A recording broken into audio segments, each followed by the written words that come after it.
Hi, I'm Mrs. Catherine May Sibalius, Grade 8 MAPE teacher. Welcome students of Grade 8 MAPE class bound for Southeast Asia. It looks like face-to-face class is cancelled, just like flight departures are due to COVID-19.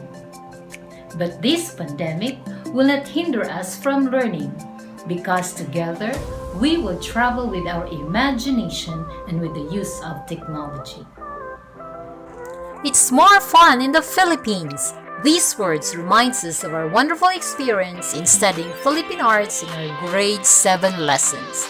We should truly be proud to be Filipinos for having a very rich culture, especially in arts.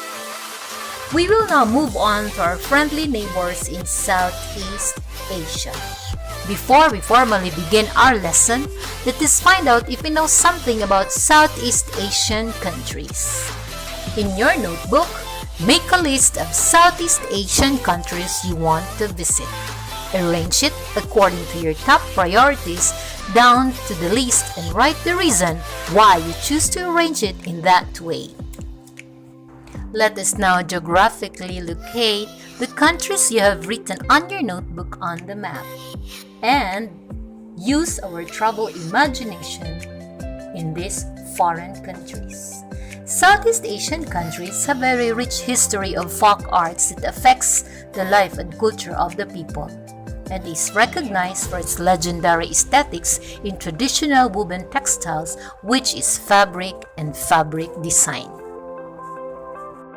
Today, we're going to discuss fabric and fabric design of Southeast Asia. But before that, let us define what is fabric. Fabric is a cloth produced by weaving and knitting textile fibers. What are the types of fabrics? 1. We have cotton. 2. Linen. 3. Synthetics, which includes polyester, nylon, spandex. 4. Nylon. 5. Wool. 6. Silk, to name a few. We will also be learning how silk is being produced and what is batik. Clothing fabrics and textiles used in Thailand, Cambodia, Laos are quite similar. Why is it similar? It is because they use silk. Silk is a very smooth light fabric that's usually made of fibers from silkworm cocoons. Thai silk is produced from cocoons of Thai silkworms. Thai weavers, mainly from Korat Plateau in northeast region of Thailand, raise the caterpillars on a steady diet of mulberry leaves. Korat is the center of silk industry in Thailand and a steady supplier of Thai silk for many generations. Most regions of Thailand have their own typical skills. A single thread filament is too thin to use on its own, so women combine many threads to produce a uniform, a thicker usual fiber. They do this by hand reeling the threads onto a woven spindle to produce a uniform strand of raw silk. The process takes around 40 hours to produce a half kilogram of Thai silk.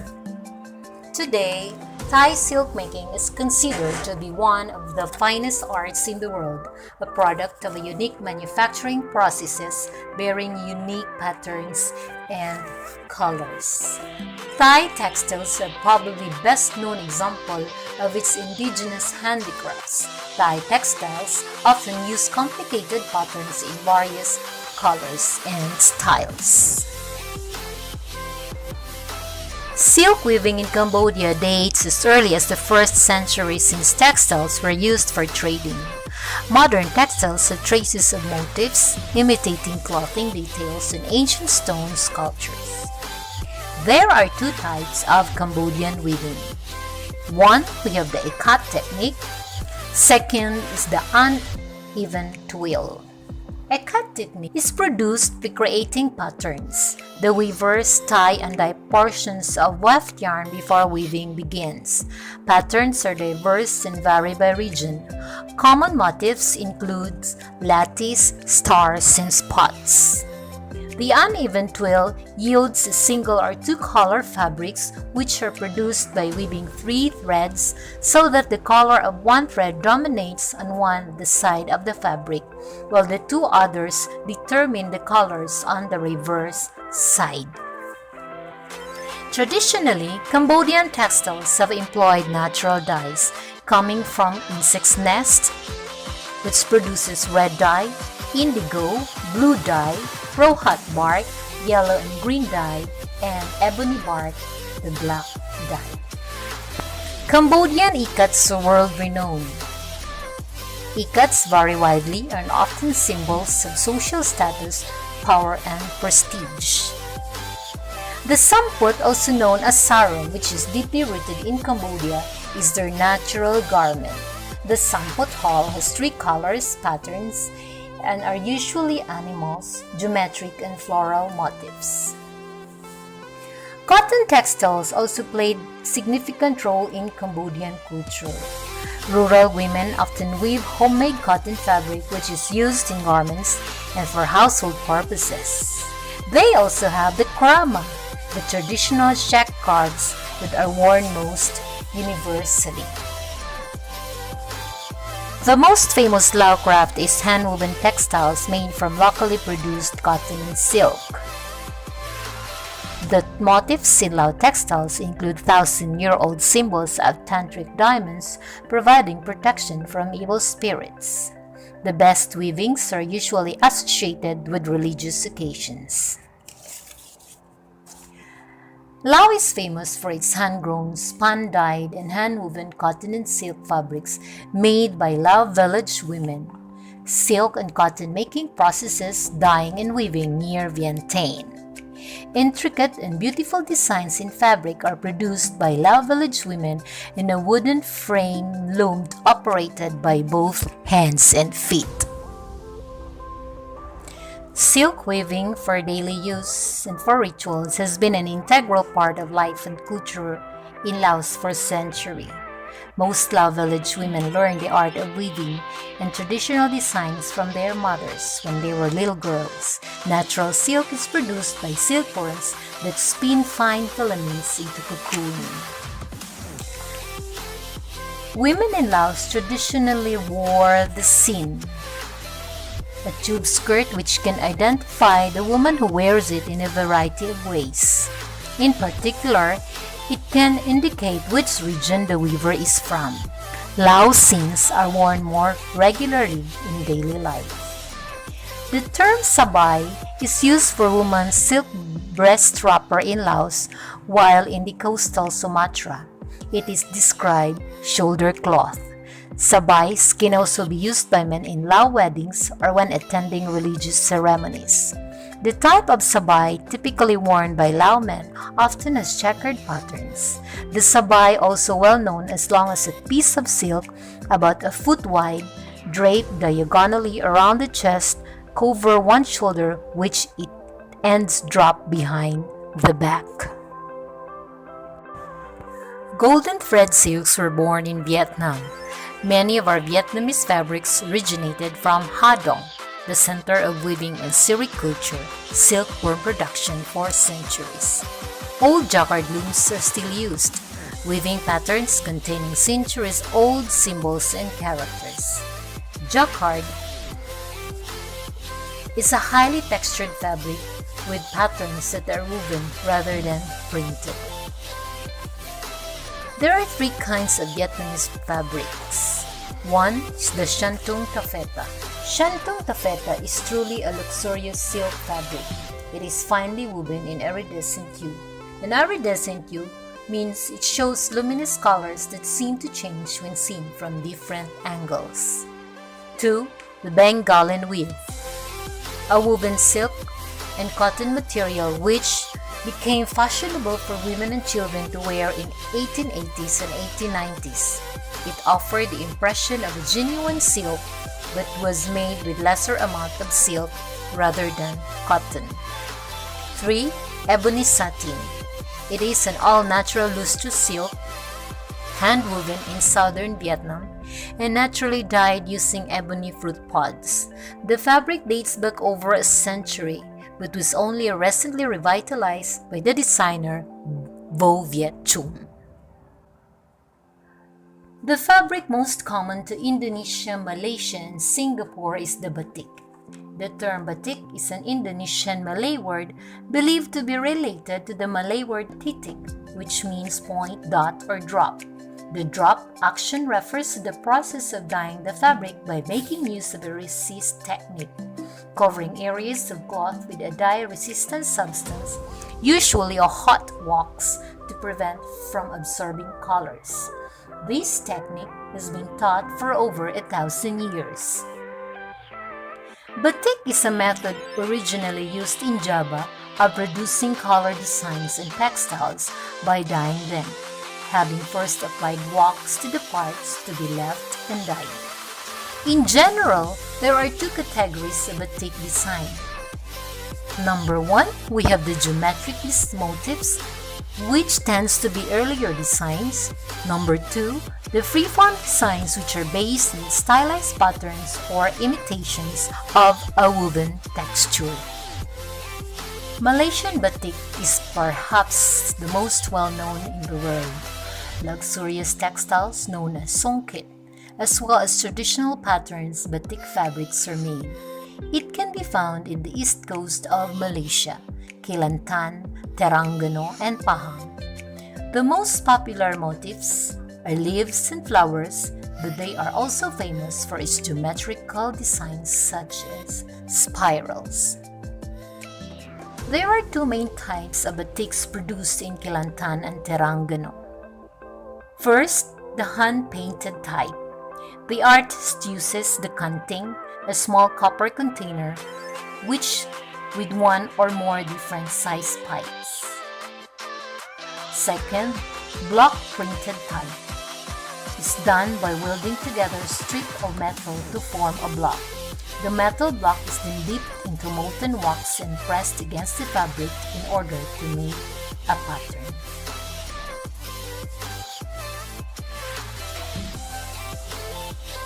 Leaves and flowers in Malaysian batiks are incorporated to avoid the interpretation of human and animal images as idolatry, in accordance with local Islamic doctrine.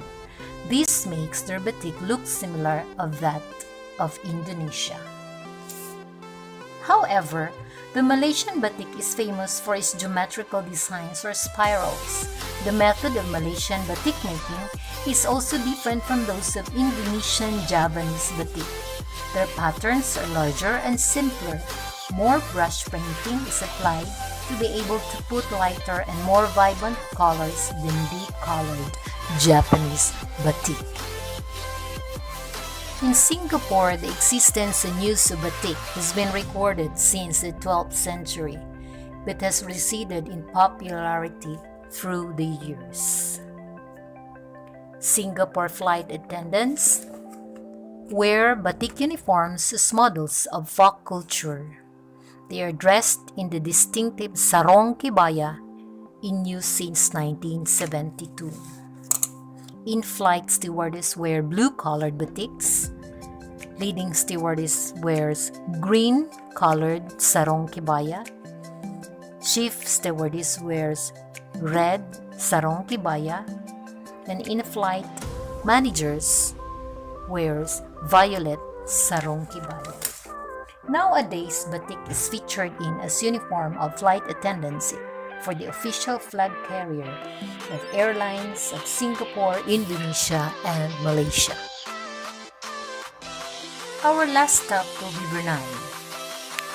Brunei's traditional textile is also called batik, but is uniquely different from Indonesia, Malaysia, and Singapore. Its designs have national flower simpur, sumboy-sumboy, the pitcher plant, and Brunei's traditional design of airmuli. Different techniques are used in Brunei's batik like airbrushing, crackling, bubble, rainbow, sprinkle geometry, and marble. These techniques are applied in fabrics like cotton, chiffon, linen, and brocade. Handmade batik designs are created through the art of layering and mixing of colors injected with creativity. Batik can be done in 4 different ways. It can be hand-drawn using metal blocks, screen printing, and digital printing. Now that we have learned the different fabric and fabric designs of countries of Southeast Asia, let us engage in two different activities, which is the weave on a cardboard loom and fabric painting. I'm going to give you the instructions or show it on the PowerPoint, so please read carefully and follow.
Let's call it a day.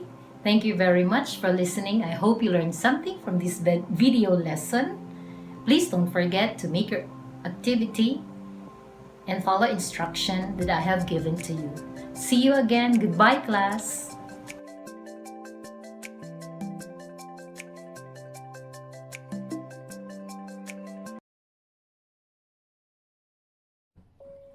Good day, learners!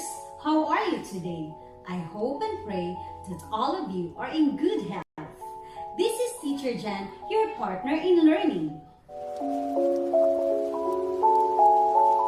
Today, you will be introduced with the different techniques of the modern art movement. Various styles and techniques during this era were used by the different artists in presenting their own imagination and ideas.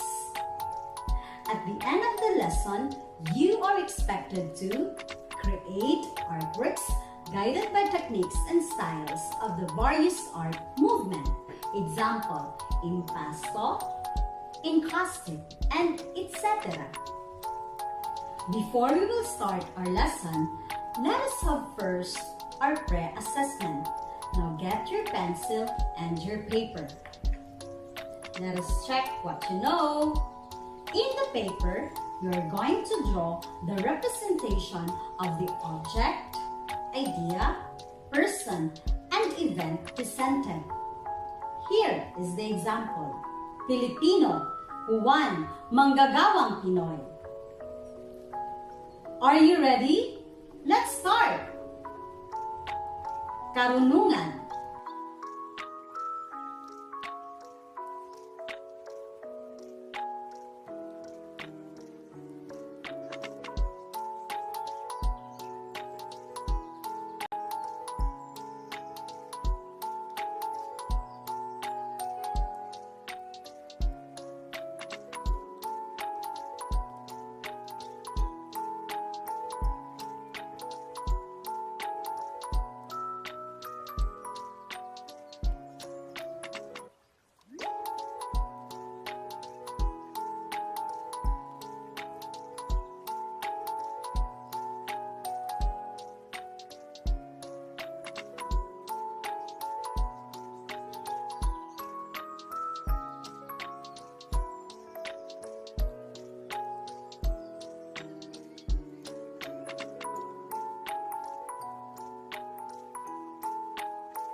Idea, solusyon.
teknolohiya.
Kapangyarihan, mataas na posisyon.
Great job! You did it! Class, you will be learning different techniques and styles of modern art movement. Make sure to select one in going through this lesson. You will need it to do your own artwork. In this lesson, different techniques and styles in the modern art movement will be discussed. You will go through these different styles and techniques as you go through the lesson. The figure will show to you the basic step in deciding what particular style or technique an artist is to use for an artwork. It is important for you to decide first your subject before deciding on the style and technique you are going to use in order to convey a better representation and message of your artwork. Have you decided, class? Styles and techniques in artwork differ from era to era. Some artists were able to invent new style and technique accidentally because artworks are based on events, moods of the artist, or because of natural inspiration. They tend to produce in a manner that is important from the way their artworks are produced. Modern art is characterized by a movement away from the traditional and classical modes in painting that made many artists feel outdated. It shows more experimentation and new perspectives and ideas on how art is supposed to be and how it functioned. These are the different art styles and techniques in the modern art movement grouped in each era. Impressionism. The style and technique, Impressionist painting. This is characterized by pure colors of paint used and daubed on canvas rather than mixing them on their palette. The result is quick, spontaneous, and loose brushstrokes with emphasis on dark colors to show movement or light in the open environment. Expressionism. Style and techniques impasto. Thick paint is applied on the surface, leaving the brush strokes or painting knife strokes visible. Thick paint gives texture and evoking intense and violent mood of the artwork. Colors are bold, often strong, and unnatural. Cubism. Style and techniques, synthetic cubism. An object is represented by different point of view.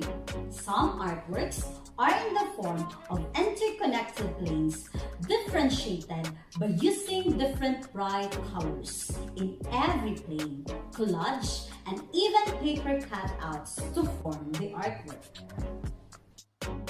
Dadaism. Style and technique, ready-made and photomontage. Ready-made are artworks made from found objects but used differently from their normal functions. On the other hand, photomontage is similar to cubism. It is made of clippings of photographs or reproduced images that were pasted together. Surrealism. The styles and techniques are abstract surrealism, frottage, decalcomania, grattage, fumage, automatic drawing, and drip painting. Abstract surrealism. This is based on shapes and forms that do not represent anything found in real life, but rather forms made by the subconscious. Frottage is a technique wherein a piece of paper would be placed on top of a textured surface. A pencil or a crayon will be rubbed on top of the paper, producing an impression of the surface. Decalcomania, a technique where a paint is splashed on a piece of paper while the paint is still wet. Another piece of paper is rubbed on it, giving a forest-like pattern. Grattage uses a painted canvas placed on top of a textured surface. The paint will be then scrubbed away, creating an impression. Fumage, done by placing a piece of paper over a lighted candle, creating a smoke. Moving the paper around will result in patterns from the soot. Automatic drawing uses a writing instrument and just let it move around a medium without conscious thought. And lastly, drip painting utilizes paint drips from a moving can of paint. Abstract expressionism. The style and techniques: action painting, color fill painting. Action painting is an energetic style of painting where the paint is splashed, dripped, and spilled onto the canvas, spontaneous and impulsive. On the other hand, color-filled painting uses flat areas or field of colors, inviting the viewers to contemplate and create an emotional response, large in size, to create an impact to the viewers. Optical art or op art. Style and technique, kinetic art. It is an art form that creates illusion to the eyes of the viewer, thinking it is moving. Achieved by the use of geometric designs arranged in careful mathematical pattern.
Are we ready to analyze, class?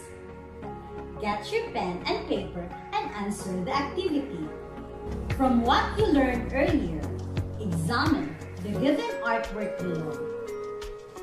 Identify the technique and style being used by the artist to produce this artwork. Defend your answer by writing your reasons for choosing the technique or style.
Amazing!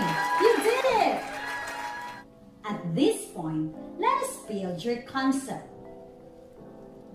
This activity will help you understand the different styles and techniques in the modern art movement. Follow the directions in each item. Number 1. Check the items that will help you identify the styles and techniques used in an artwork. Colors used, geometric shapes, subject of the artwork, brush strokes, author, year the artwork created, materials of the artwork.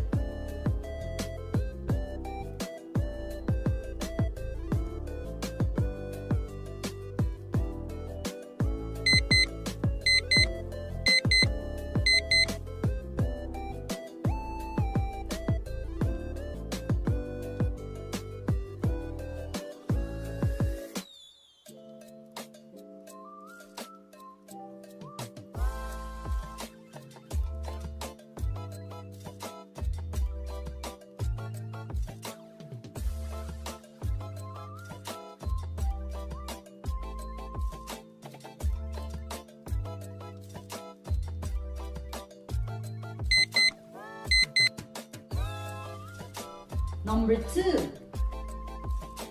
Complete the given statement by providing the correct words in each space. In creating my own artwork, I must first identify the blank on my artwork. Secondly, for me to concentrate on my artwork, I will decide on the blank of the era that I will follow in doing my artwork. Lastly, I will use the blank that the artist used in the era of art movement that I selected.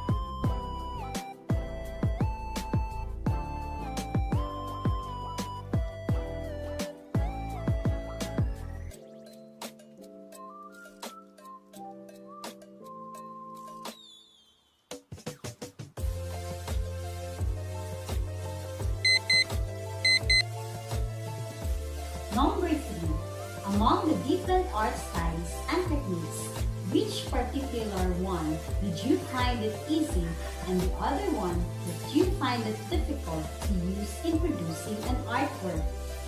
Defend your answer by writing it on your paper.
Now class, are you ready to create? For your performance tasks, using a color material of your choice, create your own modern artwork on a paper. Identify the style and technique you use in making your artwork. Please refer to the rubric as your tool presented on the screen. And answer the following guide questions. Number 1. What theme did you choose for your artwork?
Number 2. What technique and style did you use?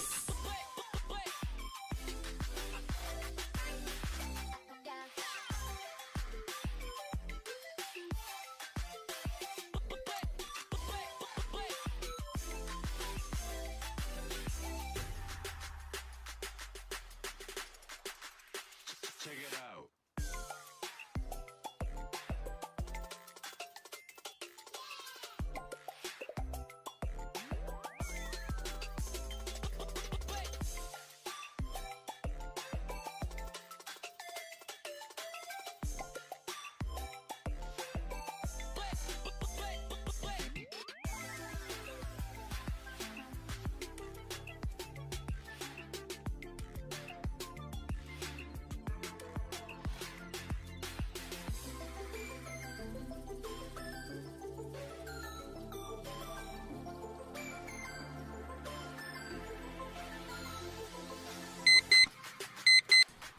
Number 3.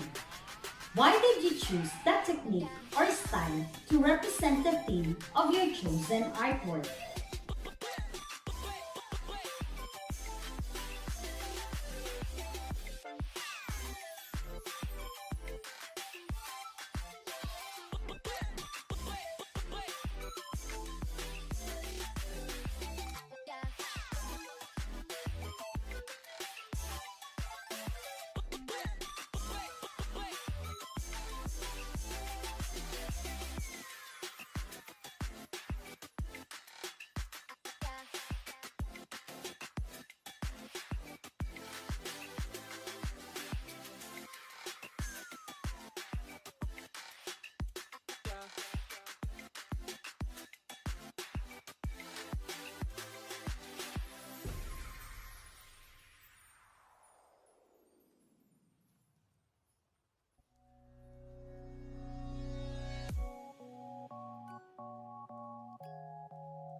before?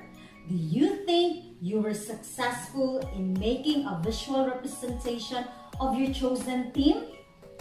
In what way?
And that was our lesson for today. I hope you had a great time learning. This has been Teacher Jen, and I want you all to stay safe by staying at home. Goodbye, learners! Until next time!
Hello world! Hello Philippines! Welcome to Misamis Oriental General Comprehensive High School. Ako ang inyong host, si Sir Vincent Roy Sadicon, para sa atong first ever Virtual Kamustahan Special Edition. Ang akong partner, waylain sa nag-iisang puso ni Sir Yuyong, si Ma'am Feb Fernandez. Hi Ma'am! Yes, daghang salamat Sir Roy! May buntag kaninyong tanan sa among mga kaidalaan diya sa kahanginan nga nagpaminaw karong mga takna. Pa-shout out labi na sa atong bag-o. Very cool. Oh, labo sa tanan ulit tao nga principal, secondary school principal Sir Abdon Arbacayana. Sir, good morning, yung Sir Roy. At kinahanglan mahibawaan nato sa atong mga tipaminaw. Unsay mga katuyuan nato karon? Nganong ni atak karon din ni atong kamusta? Insakto gid ka na ma'am. Kini ang atong virtual kamustahan tumong tinguha ani nga mas mapasabot sa atong mga ginikanan, sa mga magtutudlo ug tanan nga gitawag natong stakeholders. Unsa ba gyud ang mga bag-ong balita labi na nga nag-abri na kita sa atong bag-ong tuig sa pagtuha. May sigurong masayaran sa atong paminaw karon po unsay katuyuan ni atong katiguman ug kamustahan. Kini atong first ever virtual nga kamustahan patrol. Tumong tinguha ani ang pagtubag sa mga pangutana sa ginikanan o para mahibawaan pud nila kung unsa ang mga pamaagi karon sa atong eskwelahan labi na ang gitawag nato nga new normal. So atong Usa aduna kitay mga tulo ka bisita karon nga mauli motubag ni nga mga pangutana aron kita matagad og katin-awan. So una natong tawagon ang atong kauban gikan sa Science Department, si Ma'am Juanita Buenos. Mayong adlaw ha. Mga nagdaduma sa tanan, kabilang ni Sir Roy, mga kaping, o ang among mga kaubanan nga mga magtutudlo. Unsa ganito akong pangutana, Sir Roy? Ma'am, sa ato karong kuan, sa atong pagtungha karon. So in the past school year, sa niya basihan nato ang niaging tuig. Kumusta ba ang atong mga bata? How engaged ba sila sa klase na atong gikandak sa ilalom sa new normal? Okay. Sa science, actually sa science subject, nako nga sections, ang mga bata, grabe yun ka engage. Kung ako silang i-rate from 1 to 10, ako silang i-rate as 9.5. Kay grabe yun sila ka-interesado mo learn sa tanan nga mga lessons sa science. Kay nag-andam ko og mga patsyada nga mo fit sa ilang level nga mga science strategies. Sama sa among gisimple ang among module. Then, nag-online gihapon mi. Nag-YouTube link me, nag-prepare me videos ang among mga kauban sa Science Department. Sa grade 9, nag-prepare po og simplified video para gid masabtan. Then, nag-go to teach me sa mga bata nga dili kaayo makasabot sa amoa during online class. O tanan-tanan na among gibuhat sama sa ako nananghid pagid ko sa barangay captain kung kani siya nga bata dili maka appeal sa akong online o sa akong call to teach. Ora kadto, daghan salamat Sir Roy and Ma'am Tapi. Daghan gyud ay ang gibuhat nato. So dili lang kana ang gibuhat sa Science Department labi na ni Ma'am Gomez. Apil po ang uban natong mga kauban nga magtutudlo. Lahi-lahing pamaagi para makuha ang interes, mapukaw ang interes sa mga bata. Yes, Apil po ang mga ginikanan gali. Muna giingon nga engaged gid kaayo sila. Okay. So karon ang ikaduha nga pangutana atong ihatag ngadto kang Ma'am Agora Ponce. This is the question. How do we teach effectively in the distance learning modality so students feel that they belong? Ma'am Taping and Sir Roy, hi there. Yeah, shout out sa tanan na akong mga pinalangga ng mga estudyante o gabi na gayon sa mga kauban nato sa profesyon and to the entire Mogchs community. How are you? In response to that question, I always make sure that my students are in the loop. So what I'm trying to say here is, akong ipaniguro lang, akong mga estudyante, they are well informed, lalo-lalo na sa schedule sa distribution, o sa retrieval, sa mga self-learning modules, and also, kinahanglan yun na walay mabilin. All of them are part of my group chat because your family and family, nobody should be left behind or forgotten. And especially, dapat na ila pumasap ka na they can call me anytime during office hours kung nasa mga pangutana, may tungod sa ilang mga subjects, mga problema sa ilang mga pagtuon. They can call me for as long as it's between office hours para matabangan ko na sila. Dagan salamat. Yes, salamat mga girls. Yes, developing nga kung kinahanglan na estudyante, why mabilin sa Roy? Sakto ka na, no student left behind. Active tanan sa GC, active gyud pirmi sa FB, dayon. Tanan gid na social media. Ug labo sa tanan dili sad magpataka og follow-up sa wala sa oras sa Roy, di ba? Lagi hinumduman nato nga ang mga maestra o ang mga maestra o kami nga mga maestra dili aswang magtutudlo kami. Saktong oras lang. Okay. Now, para mas makita nato ang unsa pagigamit sa social media, labi kaning bag-ong gikabuangan karon, gao gikahigigan sa mga bata, apil ang atong mga magtutudlo. Atong tan-awon ang usa ka presentation gikan sa atong kauban sa ESP department, si Ma'am May Melo.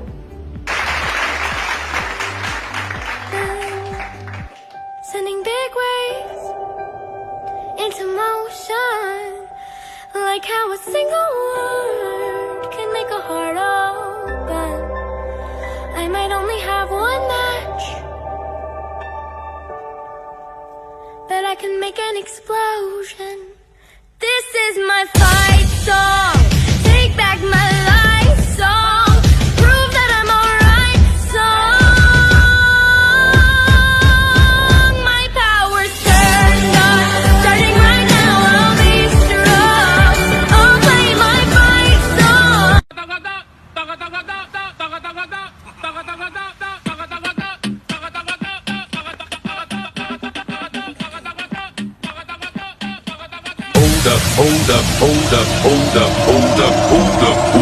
hold up. Hey, for my niggas who be thinking we soft, we don't play.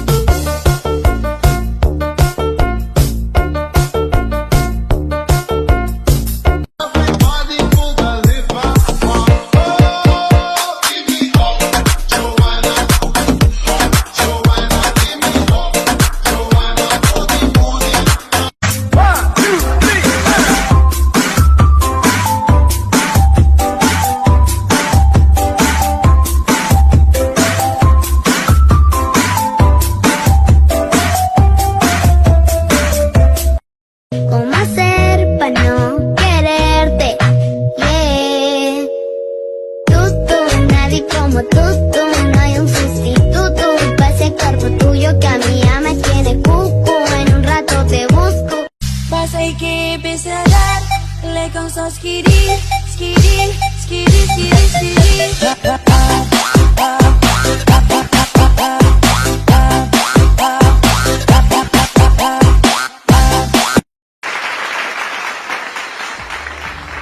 Okay, daghang salamat sa atong intermission number o karon ato kita sa atong ikatulo nga bisita wala lain sa taga nga from the MAPI department si Ma'am Jennifer Santiago. Ma'am, may buntag o may adlaw kanimo diha.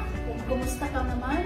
Maayong adlaw diha kanimo Ma'am Taping and Sir Roy, no? Maayong adlaw kanatong tanan sa atong mga televiewers, maayong adlaw. Sige ba mo pangitana ma'am diha kanimo? How much effort are you putting into your class right now? Pwede mo ko, no? Kining effort na to ang ihatag karong panahona sa atong mga estudyante, grabe yun. Dili lang 100 pero 101% na effort ang atong ginahatag. No, number 1 gayud nga effort nga ako ang gihimo is ang pangayong pangamuyo sa atong amahan sa pag-uban kanato sa school year 2021-2022. Nga giyahan kita niya ubanan kita niya sa atong mga buluhaton sa pagpanudlo.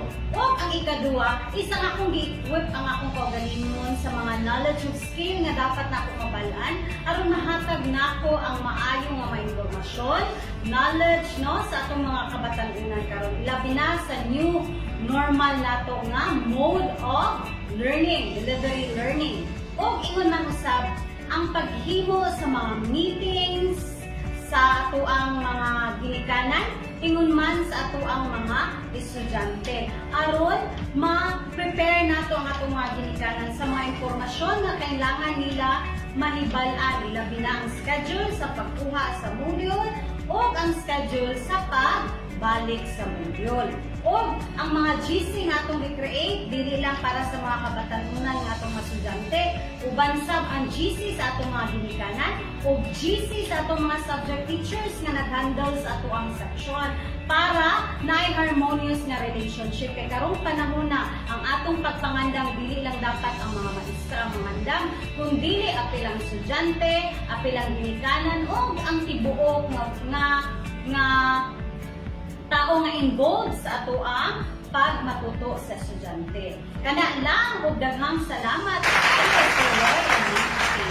Wow, very well said, Sir Roy. Imagine, no? Di na to kalimtan ang Ginoo ang maguna sa atong mga buluhaton tanan.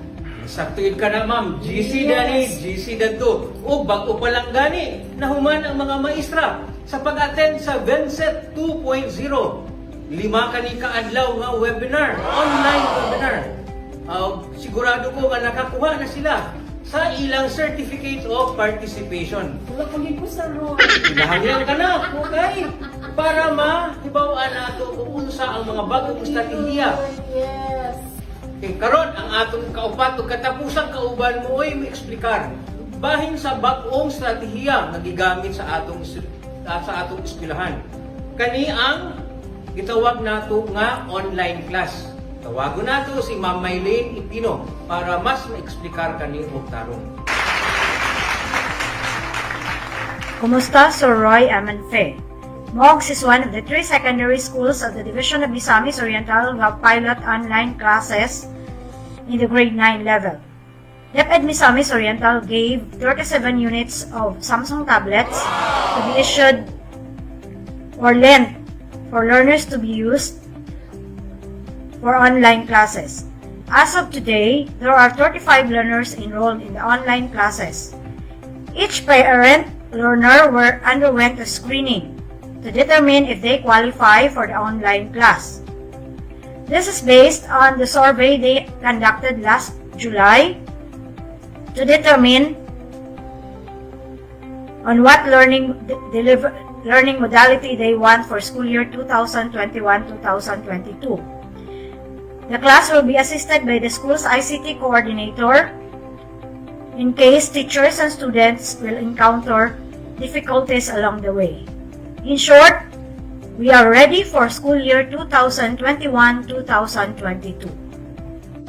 Salamat adto Ma'am Maylin sa imong eksplanasyon bahid sa online class. Tuod kani experimental pa lang o pilot testing. Isa ang atong eskwelahan nga napili. Kami magpasalamat sa among secondary school principal, si Dr. Abdul Bakayana, sa paghatag higayon nga matubag ang mga pangutana. Ayaw kabalakan na pakitay sunod na edisyon sa atong Kumustahan Patrol para sa inyong ubang mga pangutana, amo ka ng tubagon. Kung gusto na ninyo kini nga matubag sa hinaling nga panahon, pwede ka mo bisita, mo kontak sa atong eskwelahan. Di ba, Ma'am Tabing? Yes, so daghang salamat gihapon po si Roy o kita-kits na punta sa sunod na tong Kumustahan Patrol Mogchs Edition. Kini si Ma'am Maria Fe Fernandez from the TLA Department, Moingon. Padayon gihapon tantanan mag-amping sa kanunay.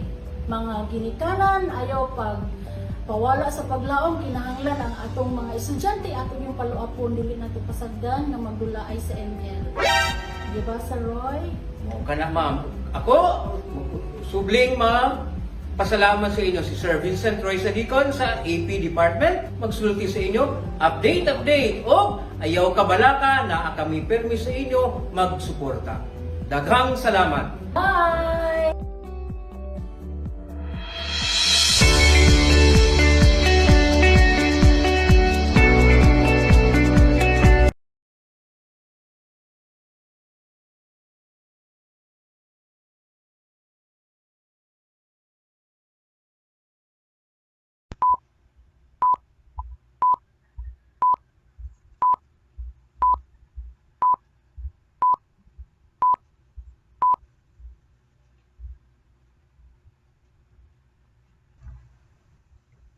Good day, and welcome grade 9 learners to Physical Education Unit 1, Sports Officiating. This lesson will be divided into 4 parts, and each part do have their own objective. For this lesson, you are expected to demonstrate understanding of lifestyle and weight management to promote community fitness, maintain an active lifestyle to influence the physical activity participation of the community, to practice healthy eating habits that support an active lifestyle. As we go through this video class,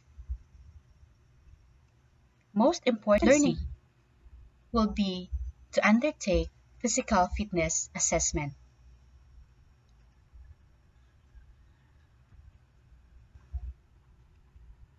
It has been said that the advancement brought about by science and technology has made life easier. Unfortunately, the luxury of just pushing a button or clicking a mouse is leading us to a sedentary lifestyle. In order to meet the demands of daily routines and activities, it requires a fitter and healthier mind and body, which can be achieved through active participation in physical activities like sports officiating. Thus, this video class will help to answer the pressing concern as it introduces you to the world of sports officiating.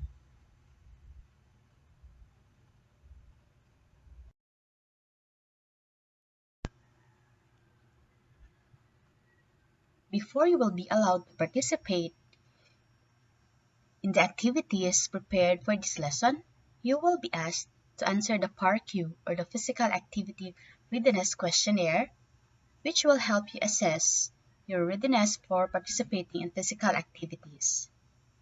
Questions are attached in the module, and you have only to answer with a yes or no. Your answers will reveal your readiness for the said activity.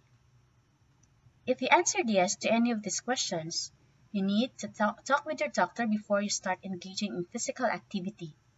You may tell your doctor about the PARQ and which questions you answered yes. So that simply means you are not allowed to participate in the activity prepared for this lesson. You may tell your physical education teacher that you have a medical condition that will hinder or that will not allow you to perform the activities, and you may provide a medical certificate so that you will be given another lesson to cope with the activity. But if you answered no to all part of questions, you can start participating in physical activity.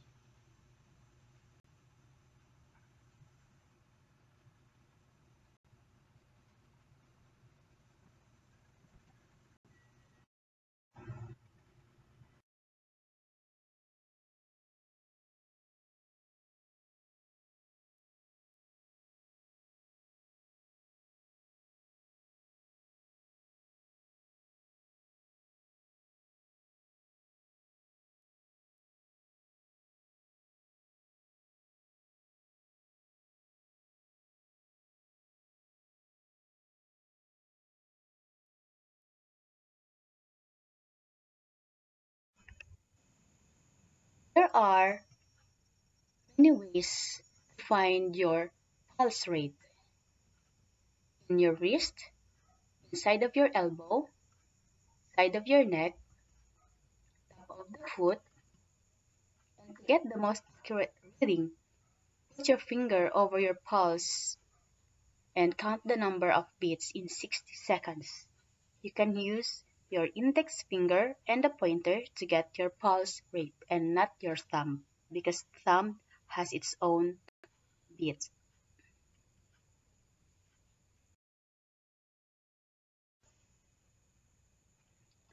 How to find your target heart rate? We have here the formula. But before that, you need to know first your personal maximum heart rate or the PMHR.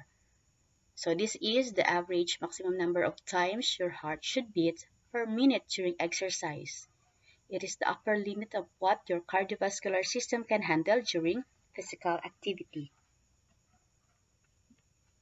With a given formula, to get your PMHR, we have 220 is a constant number minus your age.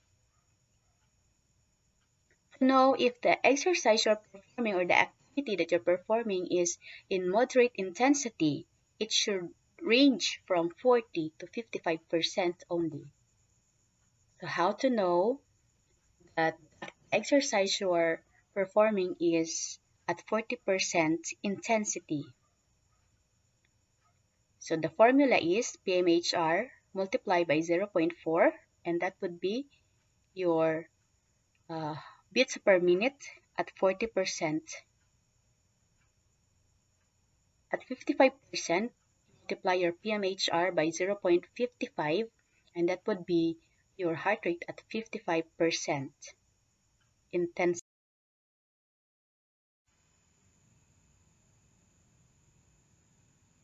How to know if the activity you're performing is a vigorous one? It should range from 60 to 85% of your heart rate.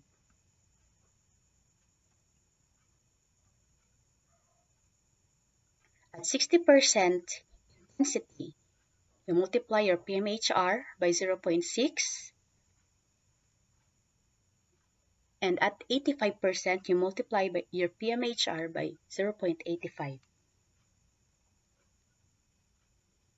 So the result now will identify the heart rate that you are supposed to reach to say whether the activity that you're performing is moderate or vigorous.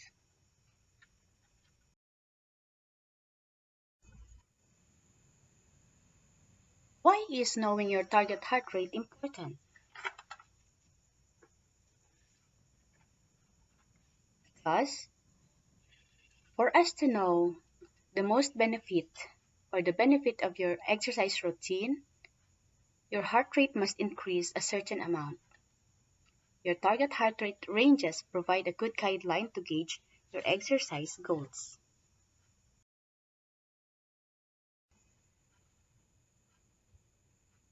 Before performing any activity, it is suggested that you perform first a warm-up. So what is a warm-up?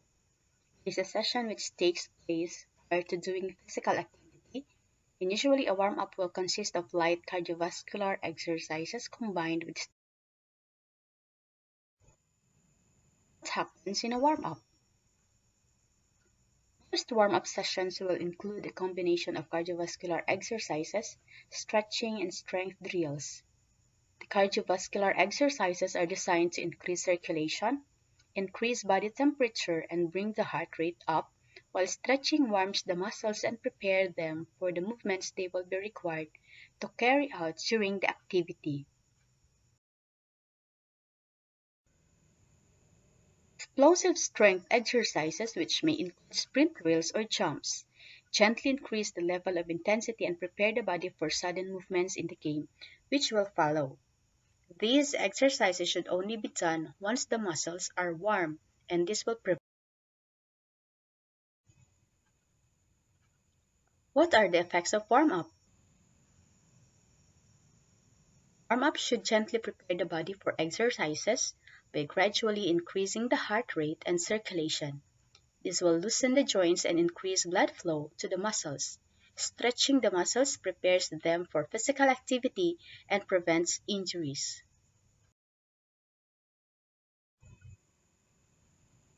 The warm-up is also the opportunity for an individual to prepare themselves mentally for the game ahead and for a team to work together prior to the start of the game.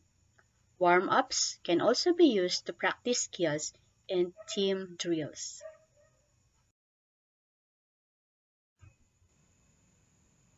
How long should a warm-up last? Most warm-up sessions last between 20 minutes and half an hour. This gives the body plenty of time to gradually get ready for physical activity and gives the player time to prepare themselves mentally. Does warm-up prevent injury? Yes. The most important reason for doing a warm-up is to prevent injury during exercise. Keeping the muscles warm will prevent acute injuries, such as hamstring strains, and will stave off overuse injuries by allowing the body to prepare steadily and there are two types of exercises which can be performed as warm-up. First is dynamic stretching. This is strategy used to improve mobility while moving through a range of motion, often in a manner that looks like the activity or sport that is going to be performed. Another type of exercise is static stretching. It is holding a stretch without movement, usually only at the end range of a muscle.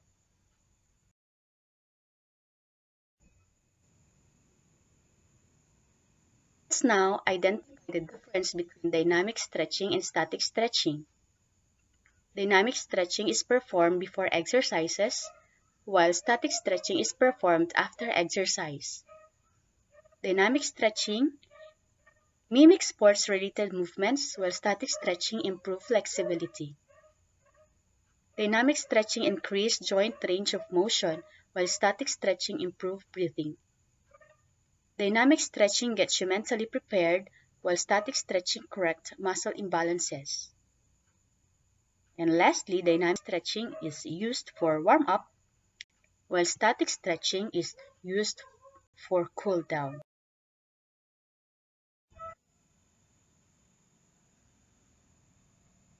Let's now proceed to physical fitness test, which is the main competency that you are required to perform in this lesson.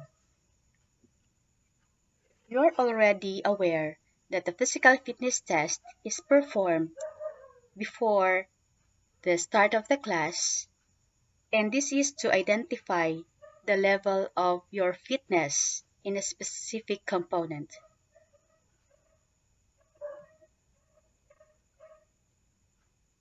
It has two components, health-related and skill-related, and each component comprises several tests and specific testing protocols. There are 1,001 tests used worldwide, but the choice of tests considered time efficiency in the administration, availability of equipment, simplicity of the procedures, and practicality of the test. We provided forms for you to fill out the result of the activity or the test that you are going to perform.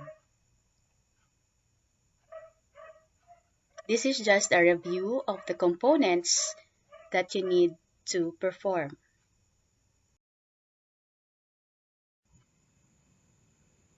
The first one is the body composition. Body composition is the body's relative amount of fat to fat-free mass. To know the body composition, we need to get your body mass index.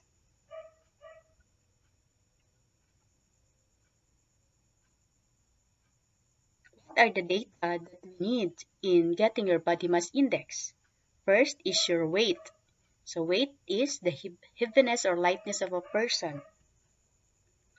Another one is your height. It is the distance between the floor to the top of the head in standing position.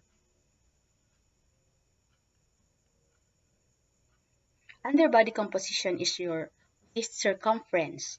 It is a good predictor of visceral fat, which contributes more risk of cardiovascular disease and diabetes than fat located in other areas of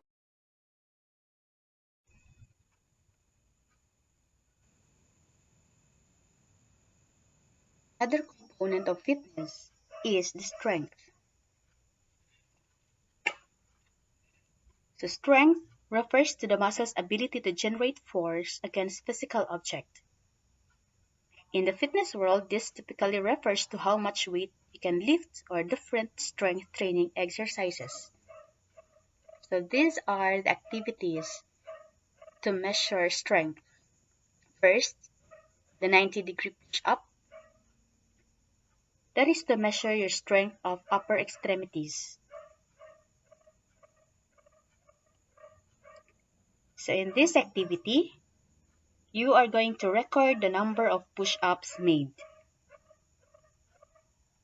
Another is curl-ups. This is to measure strength of abdominal muscles.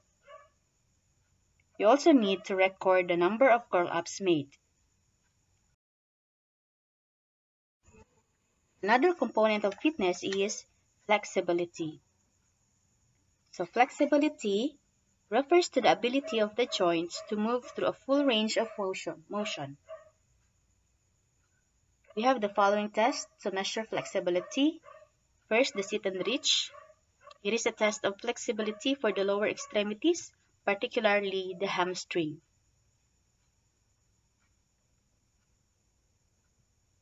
Another one is the zipper test.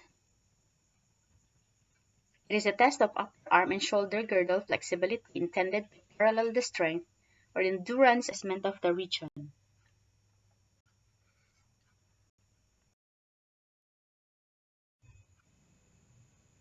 The fourth one is cardiovascular endurance. It is the ability of the heart, lungs, and blood vessels to deliver oxygen to working muscles and tissues, as well as the ability of those muscles and tissues to utilize that oxygen.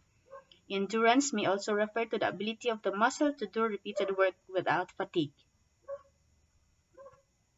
In a 3-minute step test, we're going to measure the cardiovascular endurance. But before performing the cardiovascular endurance, you need to get first your resting heart rate, and that is, you count your heart rate for 60 seconds. Then, afterwards, you may perform your 3-minute step test. And after the 3-minute step test, you get your working heart rate at 10 seconds multiply by 6, and that would be your working heart rate for 1 minute. And after performing the 3-minute step test, you need to rest for 3 minutes. After 3 minutes, you may get your recovery heart rate and count your pulse beat for 1 minute, and that would be your recovery heart rate.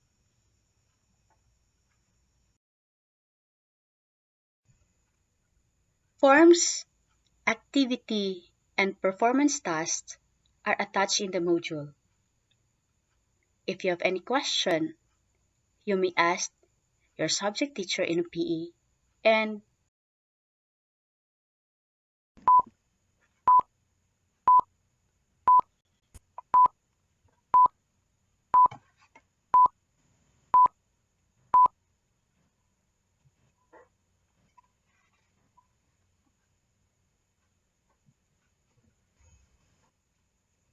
welcome to the second part of the lesson on sports officiating.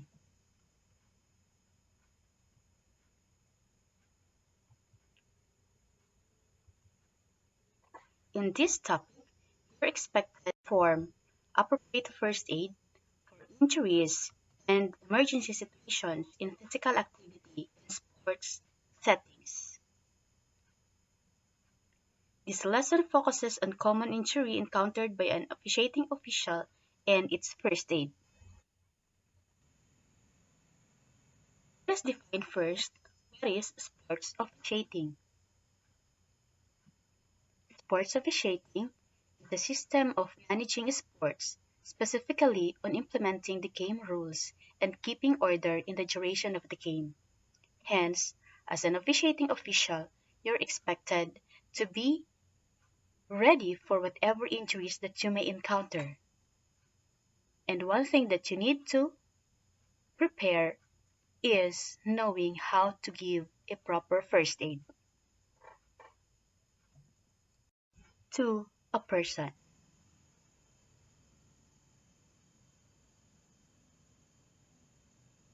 So, do you have now the idea of what is our topic all about?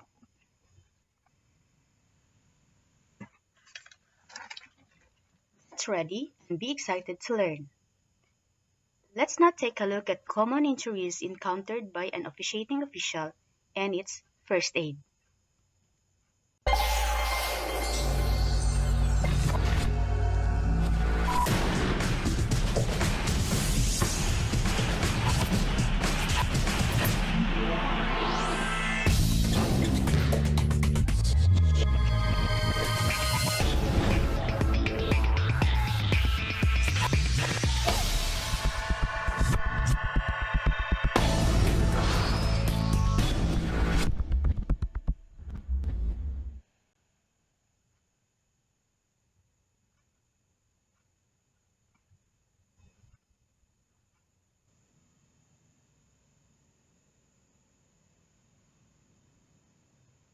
Let's define first what is first aid. It is an immediate and temporary care given to a person who has been injured or suddenly taken ill. It includes self-help and home care if medical assistance is not available or delayed. These are the objectives of first aid. First, to alleviate suffering and to prevent added further injury or danger.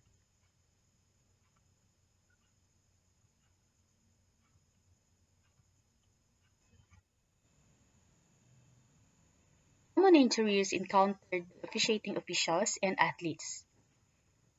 Heat exhaustion. It is a response to heat characterized by fatigue, weakness, and collapse due to inadequate intake of water to compensate for loss of fluids during sweating.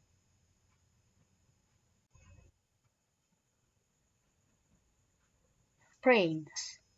It is a stretch or tear of ligament, the band of connective tissues that joins the end of one bone with another. It is caused by trauma, such as a fall or a blow to the body that knocks a joint out of position and, in the worst case, ruptures the supporting ligaments.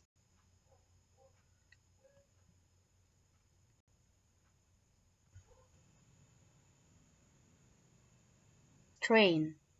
It is a twist, pull, or tear of a muscle or a tendon, a cord of tissue connecting muscle to bone. It is an acute, non-contact injury that results from overstretching or overcontraction. Symptoms are pain, muscle spasm, and loss of strength.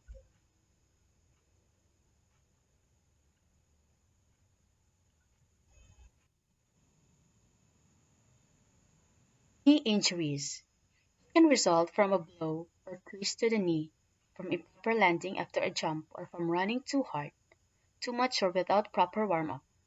More severe injuries include bone bruises or damage to the cartilage or ligaments.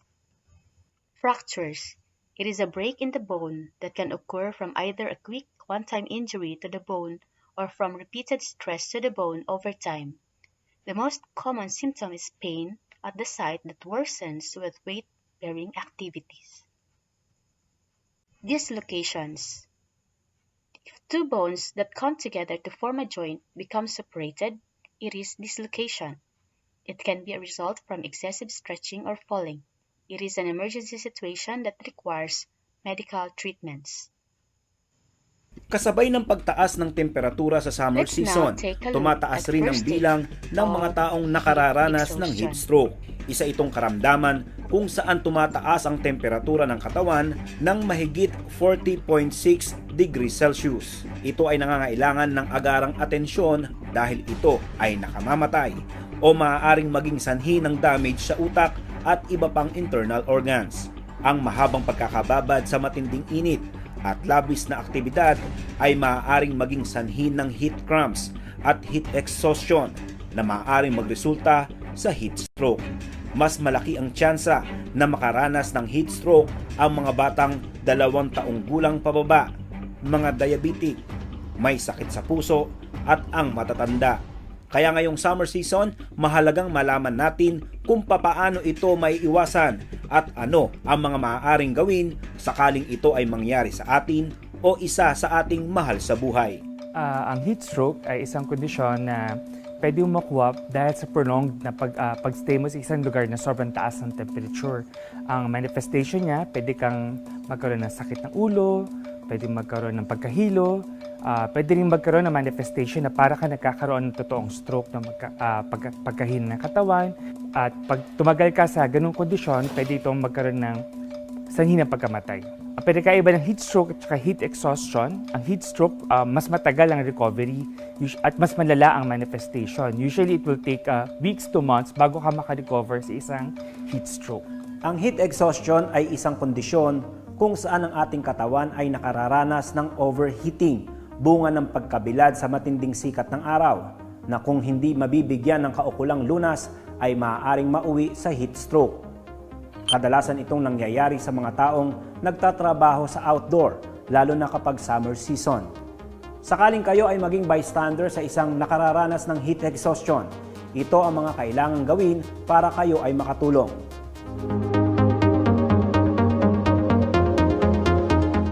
Ito ang mga sintomas ng heat exhaustion: labis na pagpapawis, panghihina, restlessness o hindi mapakali, pagkahilo, pananakit ng ulo, pamumutla at pulikat.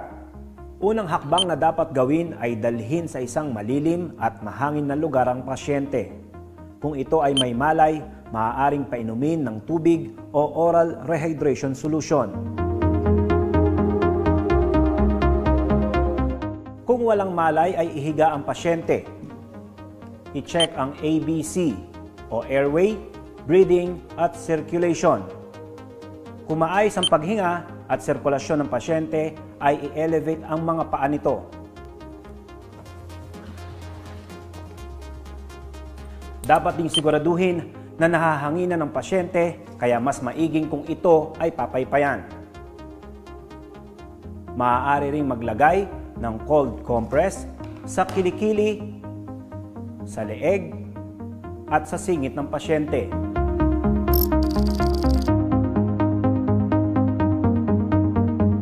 Sakaling lumala naman ang kalagayan ng pasyente, ay agad na tumawag ng emergency medical services, kagaya ng 8911 UNTV. Dapat tandaan ang mga bagay na ito para makapagbigay ng tamang assistance sa taong nakararanas ng heat exhaustion. Scene safety. Safe ba na mag-conduct ng first aid sa lugar? Check ang level of consciousness. I-check ang ABC. Painumin ng tubig o oral rehydration solution. Tumawag ng emergency medical services kapag lumala ang kalagayan ng pasyente.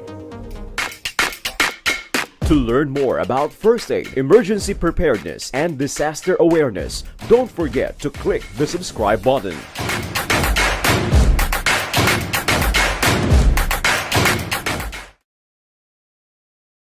Madalas nating naririnig sa mga sports injury ang mga salitang sprain at strain.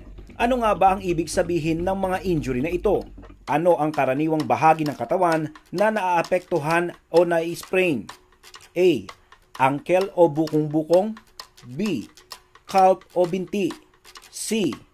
Knee o tuhod. A.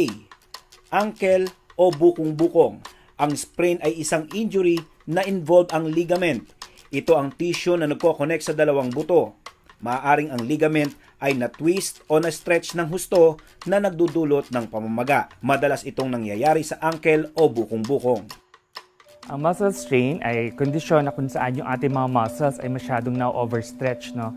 Kaya nakakaramdam tayo ng pananakit dun sa area na kung saan masyadong nagagamit yung ating mga muscles.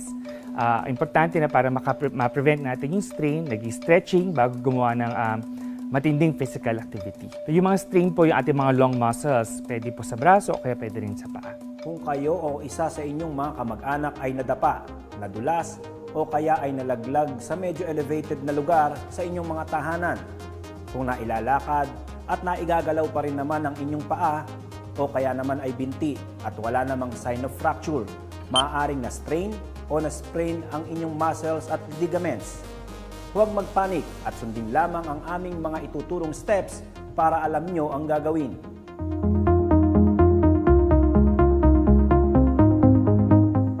Ang strain ay pinsala sa muscles. Ito ay nangyayari kapag ang muscle ay na-overstretch o napunit. Sprain naman ang tawag sa injury kung ang bahaging ng pinsala o napunit ay ang ligaments. Ito ang mga palatandaan ng strains at sprains, pananakit sa joint o muscles. Hirap sa paggalaw ng na-injured na bahagi lalo na kung ito ay joint area, pamamaga at pagkakaroon ng pasa. Kung ikaw ay isang bystander at nais na makatulong sa isang injured person na maaaring na-strain or na-sprain, gawin lamang ang PRICES o PRICES bilang first aid sa ganitong klaseng injury. P. Protect. Protektahan ang bahagi na may injury upang hindi na madagdagan pa ang pinsala. R. Rest. Tulungan ang pasyente na makaupo o makahiga para maiwasan na maggalaw ang injured area. Ilagay sa komportabling pagkakaayos ang bahaging naapektuhan. I. Ice. Maglagay ng cold compress gaya ng ice pack o cold pad sa napinsalang parte upang maibsan ang pananakit at pamamaga. C. Compression. Lagyan ng bandage ang apektadong bahagi at kasamang ibalot ang in-apply na cold compress. E. Elevation. Lagyan ng suporta o patungan ang apektadong bahagi upang ito ay maitaas para mabawasan ang pamamaga at pagkakaroon ng pasa. S. Support or splint. Kung talagang hindi maigalaw ng pasyente ang parte ng na-sprain or na-strain, maaari itong lagyan ng suporta kagaya ng karton, kahoy o anumang bagay na makapag-i-immobilize. Kapag hindi naman naibsan ang sakit na nararamdaman ng pasyente, ay maaari na itong ipa-check up sa mga doktor. Tandaan, kung kayo ay bystander sa isang biktima na maaaring na-strain or na-sprain ang muscles at ligaments, ito ang mga dapat ninyong gawin. P. Protect. Protektahan ng injured part. R. Rest. Iposisyon ng komportable ang biktima. I. Ice. Mag-cold compress sa masakit na bahagi. C. Compression. Lagyan ng bandage ang apektadong bahagi. E. Elevation. Lagyan ng suporta o patungan ang apektadong bahagi. S. Splint o support. I-immobilize ang parte na may injury.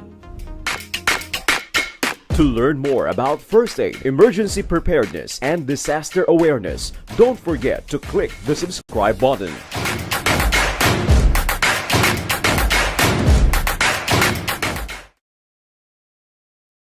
You know, at some point in time, many of us are going to incur some type of sprain or strain injury. Hi, I'm Captain Joe Bruni, and what I'm going to go over and talk about is how to treat a knee sprain. Knee sprain can be a pretty painful injury. However, it's usually not a serious injury. A knee sprain should first be evaluated for swelling and possible fracture. If there's discoloration, it could be a sign of an injury much more in depth than just a sprain. Initially, apply some type of cold compress like a commercial ice pack or ice to the area to reduce swelling and pain. 10 to 15 minute intervals is all that the ice should be applied to help avoid a cold or burn injury from the ice. After the ice is initially applied, that will help to constrict blood vessels and reduce blood flow to the area, which helps reduce pain and swelling. Some type of pressure bandage or elastic bandage could be applied to help support the knee, being careful not to make it too tight and cut off circulation. Once the pressure bandage is in place, again, the cold compress or the ice can be applied to the region or area to again help reduce pain or swelling. Also, lying down and resting the knee for extended periods is one of the keys to a speedy recovery. After the first 3 days of the application of ice, you can begin to apply heat to dilate the blood vessels and increase blood flow to the region to help promote healing. Knee sprains are never a pleasant experience, but with proper intervention and care, the road to recovery and healing can be much greater and faster. I'm Captain Joe Bruni. Stay safe, and we'll see you next time.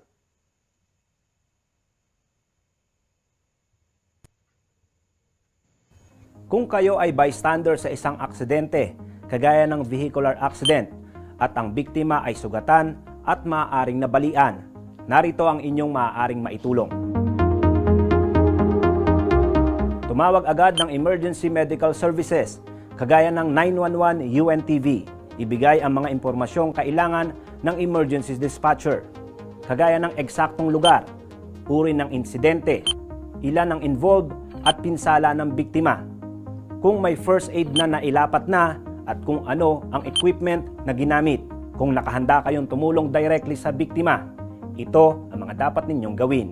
Alamin ang kalagayan ng biktima. Ito ang ilang mga palatandaan na may fracture ang isang naaksidente. Deformity. Maaari ninyong maobserbahan na naiba na ang karaniwang itsura ng bahagi ng katawan. Halimbawa ang braso. Maaaring ikumpara ang isang braso sa isa pang braso upang makita kung may pagbabago sa hugis at itsura.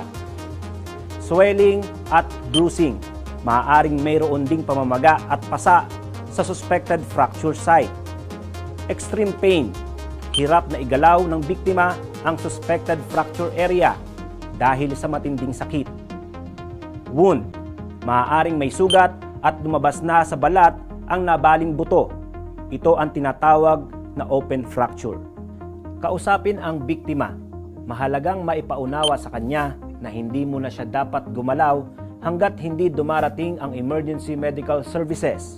Suportahan o hawakan ang joints na nakapaligid sa suspected fracture area. Napakahalaga ng immobilization sa tiyempong ito upang hindi madagdagan ang injury ng pasyente.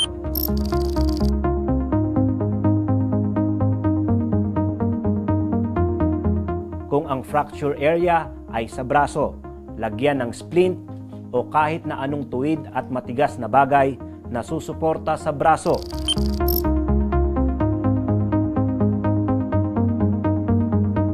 At gamit ang malinis na tela, lagyan ng tali ang magkabilang bahagi.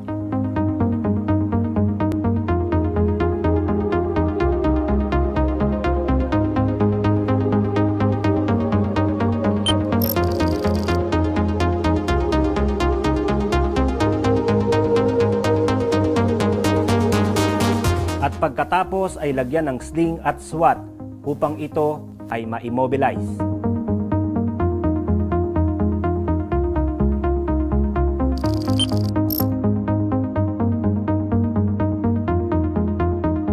Kung sa binti naman, maaaring idikit ang binti na hindi injured at gamit ang malinis na tela, talian ito sa mga joint upang ma-immobilize ang injured leg.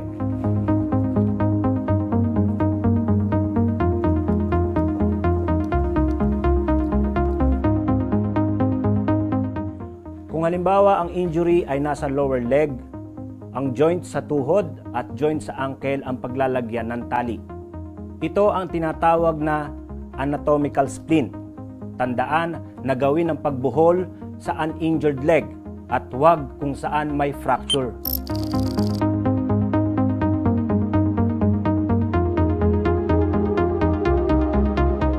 Napakahalagang huwag munang galawin ang biktima, lalo na kung hindi pa secure ang nabaling bahagi ng katawan. Puwera na lamang kung nasa immediate danger ang kanyang kinalalagyan. Kausapin ang pasyente upang siya ay maging komportable. Bigyan siya ng kasiguraduhan na may darating na tulong mula sa mga emergency medical services. Tandaan, kapag kayo ay bystander sa isang biktima na may fracture o bali na buto, ito ang mahalagang maitulong sa kanya. Makatawag agad ng emergency medical services. Immobilization, mahalagang huwag igalaw ang bahagi ng katawan na maaaring may fracture.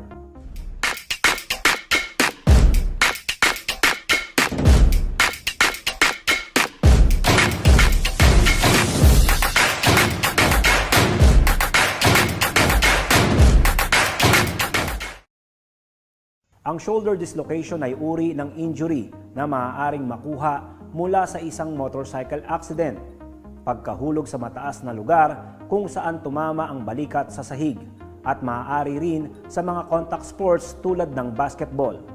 Kung kayo ay bystander sa isang nagtamo ng shoulder dislocation, ito ang dapat ninyong gawin.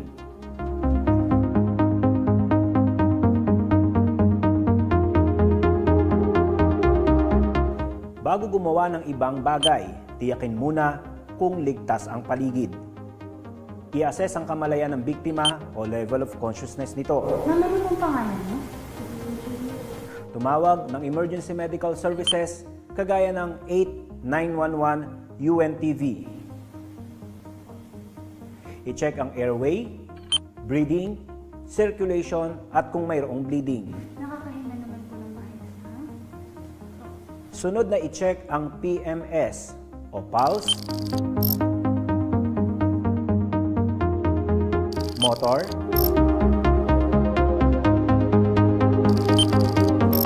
at sensory,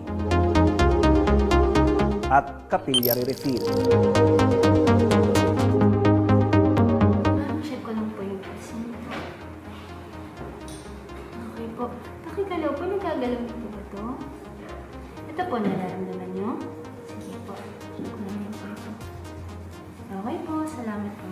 Para mai-immobilize ang shoulder dislocation, gawin lamang ang paraang ito. I-expose ang injured na bahagi upang malaman ang kondisyon ng balikat. Lagyan ng sling sa pinakakomportabling posisyon at mag-apply ng swat.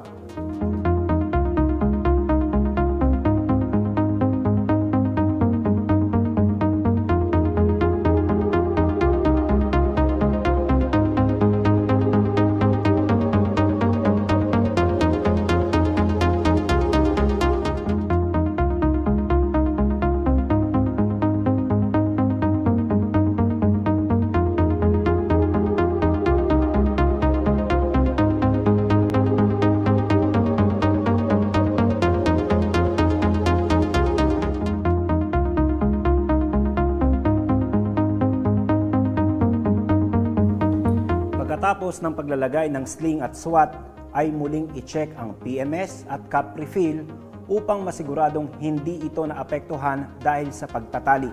Dalawa lang po hindi. Okay po. Nararamdaman po? Sige po. Check ko lang din po ito.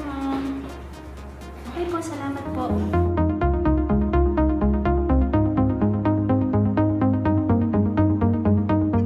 Palaging pakalmahin ng pasyente at siguraduhin sa kanya na may darating na tulong. Tandaan ang first aid para sa taong nagtamo ng shoulder dislocation. Since safety, check the level of consciousness. Tumawag ng emergency medical services tulad ng 8911 UNTV. I-check ang airway, breathing, circulation at bleeding. I-immobilize ang injury. Pakalmahin ang pasyente at siguraduhin na may darating na tulong. To learn more about first aid, emergency preparedness, and disaster awareness, don't forget to click the subscribe button.